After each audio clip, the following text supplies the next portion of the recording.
Bonjour et bienvenue dans cette nouvelle Open the Boîte. Aujourd'hui on ouvre Welcome to the Moon de Blue Cocker.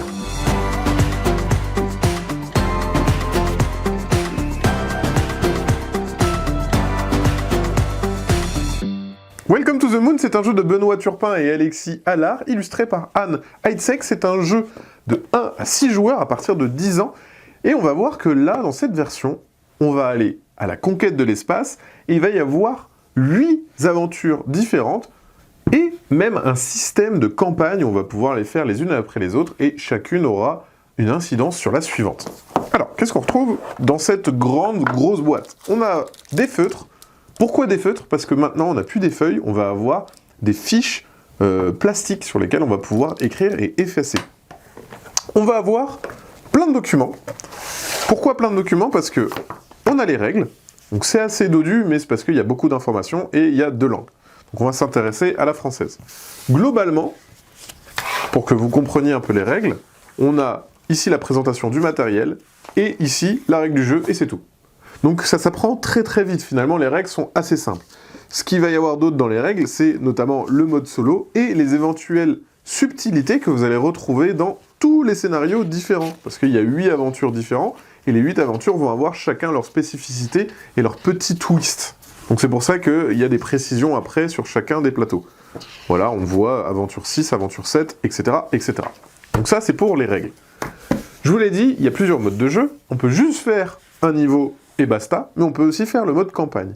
Et c'est ici que va être utile le livret de campagne. En fait, bon, sans vous montrer, parce que je risque de vous spoiler peut-être des choses, c'est du texte. Il y a énormément de texte, des entrées à lire uniquement quand vous êtes convié à les lire. Ensuite, je vous l'ai dit, hop, on va avoir des petites plaquettes. On va retrouver dans la boîte différents plateaux. Les plateaux vont être les différentes aventures que vous pouvez faire. À chaque fois, il y en a 6, parce qu'on peut jouer jusqu'à 6, et elles sont au recto-verso, comme ça, on a différentes aventures sur la même feuille. Comment ça se passe, le principe? C'est un draw and write, on va piocher des cartes, et ensuite on va pouvoir inscrire un numéro, dans la fusée, et le but, ça sera de maximiser nos points. Dans la boîte, on va avoir plein de petites boîtes de rangement, et notamment les cartes de jeu. Dans cette première boîte, par exemple, hop, on va retrouver justement les cartes qui vont vous permettre d'inscrire des numéros sur votre plateau.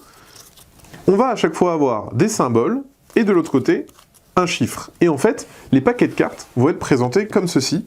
On va avoir 3 tas, et on va retourner dans l'autre sens les cartes, ce qui fait qu'à chaque fois, on aura un symbole associé à un chiffre, et on devra à chaque fois prendre un lot. Par exemple, si je prends le 5, j'inscris le 5 dans ma fusée, et je peux faire, si je le veux, le pouvoir associé. Et on va faire comme ça, jusqu'à ce qu'on ait rempli toute la fiche, qu'on ait l'impossibilité de mettre 3 valeurs, ou que quelqu'un réussisse les missions.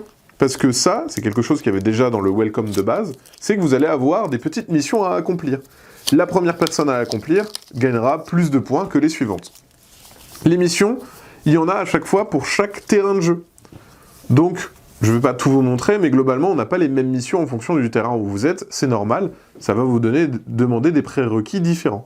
Et les missions, c'est comme d'habitude, la première personne qui réussit à la faire va gagner les points, ensuite on retourne, et toutes les autres pourront gagner quand même le second bonus. Si une personne réussit 3 missions, ça met aussi fin à la partie. Ça, c'est quelque chose qu'on connaît et qu'on avait déjà dans le Welcome de base. Ensuite, on va retrouver encore d'autres cartes, toujours dans ces petites boîtes. Ici, on va retrouver notamment le mode solo, parce que je vous l'ai dit dans la règle, on va retrouver vraiment un mode solo, avec des cartes sur lesquelles on va pouvoir écrire. Donc elles sont de la même matière que les plateaux de jeu. Et donc ça va être pour le mode solo. Et ensuite, on va retrouver plein d'autres cartes. Mais en fait, je vais pas tout vous dire. Je vais vous laisser découvrir, mais effectivement, en plus du matériel de base qu'on connaît de Welcome, il y a plein d'autres petites cartes un petit peu spéciales, c'est pour ça qu'il y a un petit œil barré, à découvrir au fur et à mesure de vos aventures, et vous allez voir que vos parties, quand vous commencez d'abord à décoller avec votre fusée, ensuite vous allez vous envoler, et ensuite vous allez, vivre des aventures, mais ça je vous le laisse découvrir, il y a vraiment un aspect un peu narratif, grâce notamment au livret de campagne, qui va vraiment vous raconter une histoire, et le jeu, c'est un legacy rejouable, c'est-à-dire qu'une fois que vous avez terminé le jeu, vous pouvez recommencer, et vous n'allez pas tomber sur les mêmes choses Donc c'est un legacy sans destruction de matériel. Voilà, c'était une présentation de Welcome to the Moon. Et bien sûr, ceux comme d'habitude, on vous fait des gros bisous, on vous dit à la prochaine et décollez bien.